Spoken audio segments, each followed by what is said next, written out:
നമുക്കിന്നേ അടിപൊളി കേരമീൻ വറ്റിച്ചത് തയ്യാറാക്കാം. അപ്പം അതിന് വേണ്ടിയിട്ട് ഒരു മൺചട്ടി അടുപ്പത്ത് വയ്ക്കുക, വെളിച്ചെണ്ണ ഒഴിക്കുക, നന്നായി ചൂടാവുമ്പോൾ കടുകിട്ട് പൊട്ടിക്കുക കേട്ടോ.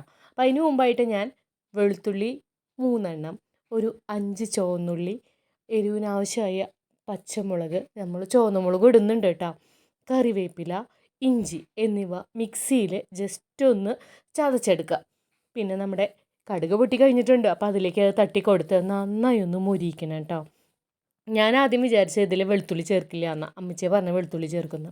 ഒന്ന് ഇങ്ങനെ വാടി വന്നപ്പോൾ നമ്മളതിലേക്ക് കുറച്ച് മുളക് പൊടിയും കുറച്ച് മഞ്ഞൾപ്പൊടിയും ചേർത്ത് ഞാൻ കുഴച്ച് വെച്ചിട്ടുണ്ടായിരുന്നു. അത് ഇതിലേക്ക് ചേർത്ത് നന്നായി ഒന്ന് വഴറ്റിയിട്ടോ. പിന്നെ അതിലേക്ക് ഒരു 1/2 സ്പൂണിൻ്റെ താഴെയായിട്ട് മല്ലിപ്പൊടി ചേർത്തു നന്നായിട്ടൊന്ന് മിക്സാക്കിയിട്ടാ. പിന്നെ ഇതിലേക്ക് നമ്മൾ ചേർക്കാൻ പോകുന്നത് കുടംപുളി വെള്ളമാണ്. കൂടെ 2 കഷ്ണം കുടംപുളി ഞാൻ ഇട്ടിട്ടുണ്ട് കേട്ടോ. വെള്ളം ഒഴിച്ച് കൊടുത്തു. നമുക്ക് കുറച്ചും കൂടി വെള്ളം വേണം. അതും ഒഴിച്ച് കൊടുത്തിട്ട് ഒരു കുടംപുളിയും ചേർത്ത് നല്ല അസലായിട്ട് തിളയ്ക്കാം. എന്നിട്ടത് കുറച്ച് വെള്ളം ഒഴിച്ചു നന്നായിട്ടൊന്ന് തിളയ്ക്കണം. കുറച്ച് ഉപ്പും കൂടി ഇട്ട് കൊടുക്കാം കേട്ടോ നമുക്കിതിലേക്ക്. ഞാനേ ചാറുകറിയിലൊക്കെ മാക്സിമം കല്ലുപ്പാട്ട ചേർക്കാറ്. നന്നായി തിളച്ച് വന്നിട്ടുണ്ട്.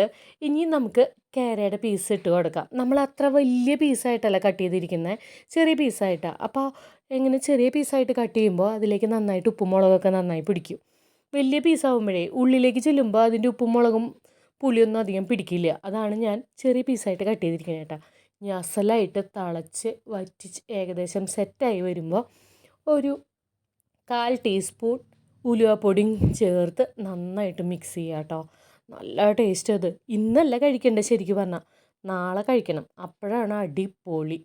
അപ്പോൾ എല്ലാവരും ട്രൈ ചെയ്യണം കേട്ടോ.